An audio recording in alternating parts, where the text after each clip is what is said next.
Trigonometry exercise 8.3. Express the trigonometric ratios sin A, secant A and tan A in terms of cot A. Okay. First, tan A equal to 1 by cot A. Okay.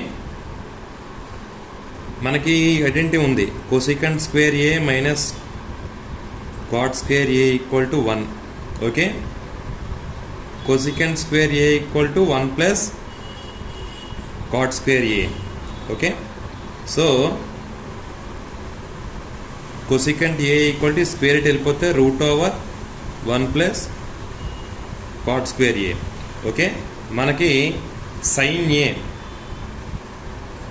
అని ఎలా రాసుకోవచ్చు? 1 by cosecant A గా రాసుకోవచ్చు కదా.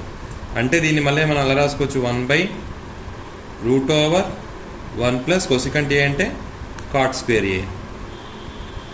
Next identity మనకి secant square A minus tan square A equal to 1. Okay, ఇప్పుడు secant square A ఇలా వదిలేసుకోండి. tan square A పంపితే ఏమవుతుంది? 1 ప్లస్ tan square A అవుతుంది. ఓకే, ఇప్పుడు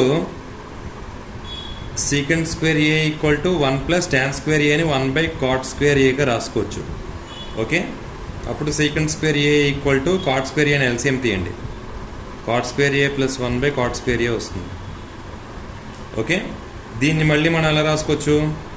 secant square A equal to ఈ secant square ని పంపించేస్తే root over cot square A plus 1 by cot square A.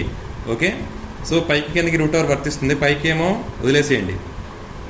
cot square A plus 1 కిందన route over cot square A అంటే స్క్వేర్కి రూట్కి పోతే cot A అంటే secant A equal to root over cot square A plus 1 by cot A.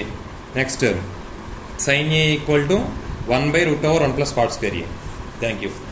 నా ఛానల్ని subscribe చేసుకోండి, అలాగే share చేయండి. Thank you.